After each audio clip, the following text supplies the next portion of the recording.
Hello hello hello hello Rahib. जैसे ही video start हुई मेरा छोटू सा जानू बाबा कहीं से निकल के आ गए हैं। आज है क्लाउडी वेदर। पिछले कई दिनों से मौसम काफ़ी बेहतर है, गर्मी का ज़ोर थोड़ा सा टूटा है, लेकिन कल क्योंकि हवा भी साथ चल रही थी तो मौसम ज़्यादा प्लेजेंट लग रहा था। आज हवा बिल्कुल नहीं है, हवा बंद है, तो इसकी वजह से थोड़ा सा हब्स महसूस हो रहा है। घर के बैक लॉन को मैं दिखाती हूँ, यहाँ से खिड़की से थोड़ा थोड़ा आपको नज़र, यूं दूर से आपको नज़र आ रहा होगा। बाहर कपड़े धुले हुए डाले हुए हैं हमने, और बाहर बादल भी हैं। अभी दूसरे रूम में भी चलते हैं जहाँ पे बच्चे अपने फेवरेट टीवी शोज़ को देख रहे हैं।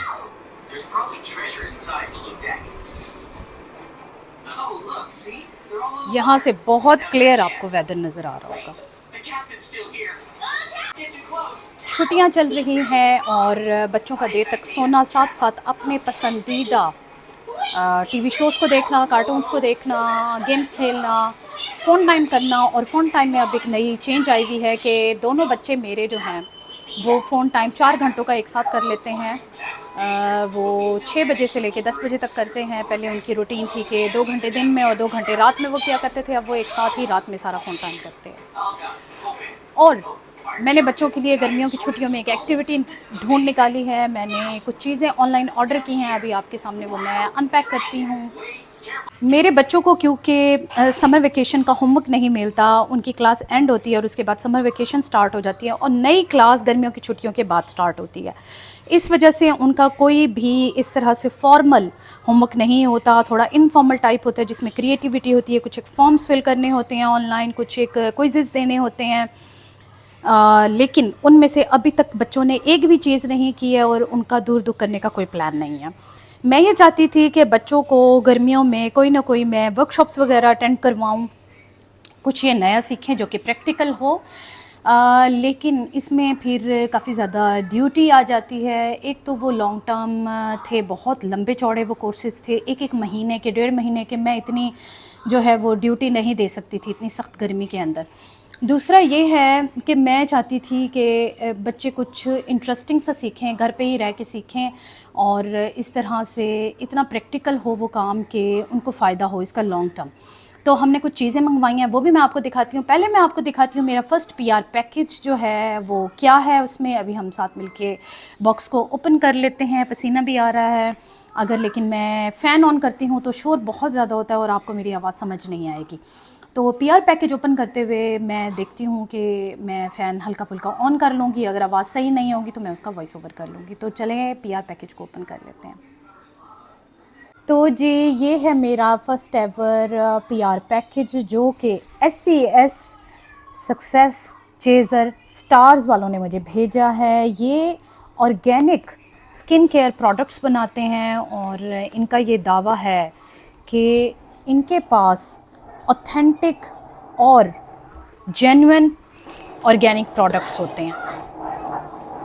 तो पैकेज मैंने ओपन कर लिया है। इसके अंदर ये एक्ने ट्रीटमेंट मास्क है और जी इसके अंदर ये इस तरह से एक कोजिक एसिड मड मास्क है। उन्होंने मुझे इसकी तस्वीरें और इसके यूज़ का जो तरीका है वो भी साथ में बताया है। ये इस तरह से mud and kojic acid powder ये है। साथ ही इस तरह से salicylic acid anti acne face wash है। और जी ये एक सिरम है, इसको भी ओपन कर लेते हैं।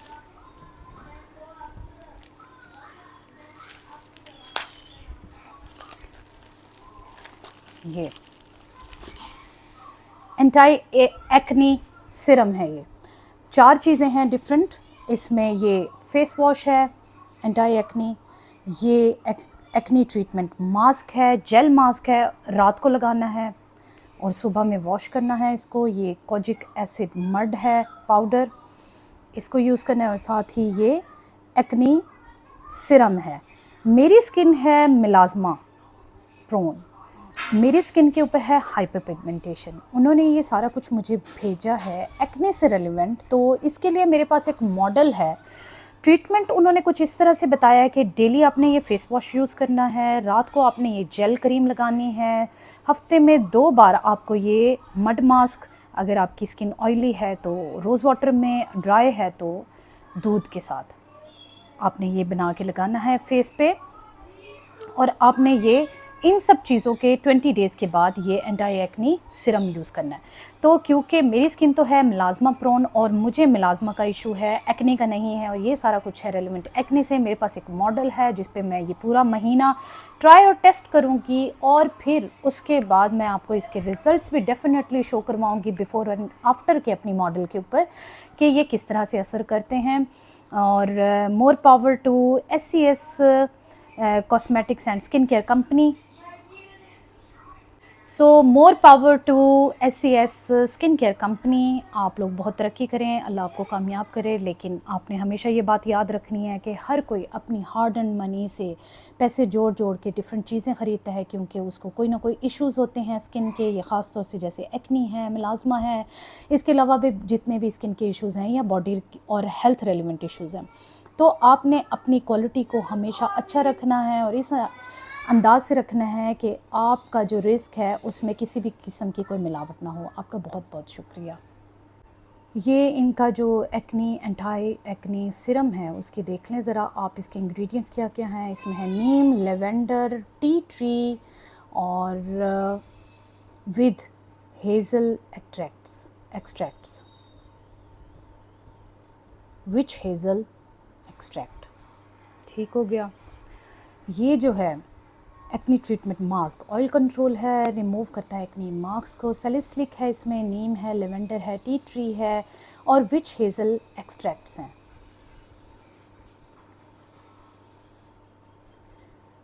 SCS mud and kojic acid powder. इसके इंग्रेडिएंट्स में है स्किन वाइटनिंग है और नेचुरल क्लेंजिंग होती है इससे। इंग्रेडिएंट्स इसके मुझे नहीं नज़र आ रही, ये सारा जो इसके फ़वाइद लिखे हुए हैं। ये ब्लड सर्कुलेशन बढ़ाता है, स्किन को रेडिएंट और ग्लोई बनाता है, एंटीसेप्टिक है, सीबम और ऑयल को कंट्रोल करता है और स्किन से डर्ट, इम्प्योरिटीज़ और स्वेट को क्लीन करता है। जी, फिर बात कर लेते हैं इस एंटी एक्नी फेस वॉश की। इसके अंदर भी नीम, लेवेंडर, टी ट्री एक्सट्रैक्ट और विच हेज़ल एक्सट्रैक्ट है।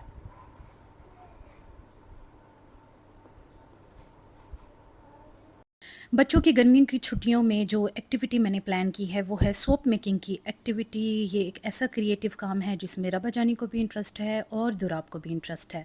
जाहिर सी बात है इसके साथ साथ बच्चों के साथ हमारी सुपरविजन तो रहेगी ही, क्योंकि ये थोड़ा हीटिंग का काम होता है, बच्चों को चूल्हे पे ऐसे नहीं भेज सकते अनअटेंडेड। और इसके लिए चाहिए क्या-क्या होता है? इसके लिए चाहिए होता है, पिछले कुछ अरसे से हम देख रहे थे different DIY soap making videos. इसके लिए उन्होंने बताया जी अगर तो आपको बेस घर पे तैयार करनी है सोप की, उसका एक डिफरेंट मेथड है। अगर आप बनी बनाई बेस ऑर्डर करते हैं कहीं से भी अपने आस-पास से, तो उसका सोप मेकिंग का प्रोसेस डिफरेंट है। सबसे पहले हम ये ओपन कर लेते हैं, ये सारी की सारी चीज़ें हमने दराज़ से ऑर्डर की हैं। सोप बेस जो है 250 ग्राम्स ईच, 2 पैक हमने ऑर्डर किए हैं और ये तकरीबन हमें पड़े हैं जी 1250 रुपए में। कुल सामान में जो चीज़ें मौजूद हैं उसमें है सोप बेस, एसेंशियल ऑयल्स हैं और कलर्स हैं। तो ये पहले 2 सोप बेसेस आप देख लें, ये बिल्कुल ट्रांसपेरेंट होते हैं, इसके अंदर कुछ भी ऐड नहीं होता। आपने जब सोप बनाना होता है, मोल्ड्स हमारे पास ऑलरेडी मौजूद हैं, तो जब आपको सोप बनाना होता है आप इसमें इसको मेल्ट करते हैं ओवन के अंदर और इजीली मेल्ट हो जाता है, क्योंकि इसके अंदर ग्लिसरीन होता है शामिल, तो ये इजीली मेल्ट हो जाता है। और आप इसमें शामिल करते हैं अपनी पसंद का कोई भी खुशबूदार तेल और साथ ही आप इसमें कलर ऐड कर देते हैं। उस पिघले हुए मटेरियल को आप मोल्ड्स में डालते हैं, जो कि सिलिकॉन के मोल्ड्स होते हैं, हमारे पास ऑलरेडी पड़ा है। हमारे पास जेली बनाने के लिए मोल्ड्स ऑलरेडी मौजूद थे, तो फ़िलहाल उन्हीं मोल्ड से हम काम चलाने वाले हैं। नेक्स्ट पैकेज ओपन कर लेते हैं। जैसे कि मैंने आपको बताया कि एसेंशियल ऑयल और कलर्स वो हमने मंगवाए हैं दूसरे पैकेज में, और होपफुली ये वही वाला पैकेज है। एसेंशियल ऑयल में थोड़ा सा बच्चों ने, क्योंकि ये चीज़ें ख़ुद ही ऑर्डर की हैं, जब अब मैंने पैकेज ओपन किए हुए देखे, मैंने देखा कि उसमें रोज़मेरी ऑयल है। रोज़मेरी ऑयल तो मैं बिल्कुल प्रेफ़रेबली ना मँगवाती, उसकी तो किसी तरह से कोई खुशबू ही नहीं है कि उसको हम सोप में ऐड करते हैं। मैं अगर करवाती तो मैं कोई अच्छी-सी मज़ेदार सी कोई रोज़ की, जैस्मिन की, इस तरह की कोई खुशबू उसमें ऐड करवाती, ऑयल ऐड करवाती। तो ये निकल आए हैं इसमें से जो कलर्स हैं, डाइज़ हैं, ये वो निकल आए हैं डीआईवाई सोप मेकिंग में। अगर आपने अपने सोप को कोई कलर देना होता है तो इसके भी चंद ड्रॉप्स उसके अंदर जाते हैं। और अगर आपने totally organic hand crafted soap बनाने होते हैं तो इसकी जगह क्लेज़ भी यूज़ होती हैं। वो कलर्ड क्लेज़ होती हैं और वो भी कलर वो पाउडर की फ़ॉर्म में आती हैं और वो इस तरह से सोप में ऐड हो जाती हैं। ये थोड़ा सस्ता काम है डाइज़ ऐड करना, वरना ये इतना कोई अच्छा नहीं होता है सेहत के लिए डाई ऐड करना इस तरह का। क्लेज़ बहुत नेचुरल और अच्छी होती हैं। लेकिन अभी क्योंकि बच्चे फ़िलहाल सिर्फ़ सीख रहे हैं, तो इसीलिए मैंने उनको इस तरह की चीज़ फ़िलहाल के लिए मँगवा के दी है जो ईज़ी टू हैंडल है। क्योंकि डाइज़ को जब आप ऐड करते हैं नरम हुए हुए या फिर पिघले हुए साबुन में, तब आपको उसके लिए ब्लेंडर भी यूज़ करना पड़ता है। बच्चे अभी छोटे हैं, ब्लेंडर वाली जो एक्टिविटी है वो ये ख़ुद नहीं कर सकेंगे, इसलिए मैंने फ़िलहाल क्ले को रहने दिया है। और ये निकल आया है रोज़मेरी एसेंशियल ऑयल। ये बच्चों की अपनी ही पसंद से ऑर्डर हुआ है, मैं करती तो मैं कभी भी रोज़मेरी ना करती। टोटल जो कॉस्ट आई है इन सारी चीज़ों की वो है 2500 रुपीज़ पाकिस्तानी रुपए में। और जब हम सोप बनाएँगे आपके साथ डेफ़िनेटली हम शेयर करेंगे कि हमारा तजुर्बा किस तरह से रहा था। पूरी की पूरी वीडियो आपके साथ शेयर करेंगे सोप मेकिंग की, ताकि अगर आपको भी इसको फ़ॉलो करना हो तो आप कर सकें। मैंने बनाया हुआ है समर हेयर स्टाइल, बड़ा ही देसी सा, ऊपर पोनी लगा के ब्रेड बनाई और नीचे भी पोनी लगा दी, ताकि गर्दन पे बाल ना चुभें, ना ही गर्मी लगे। कैचर लगाने से मुझे ये वाला काम थोड़ा बेहतर लगता है, लेकिन लेटने में बड़ा थोड़ा-सा बंदा थोड़ा-सा तंग होता है। आपसे फिर मुलाकात होगी।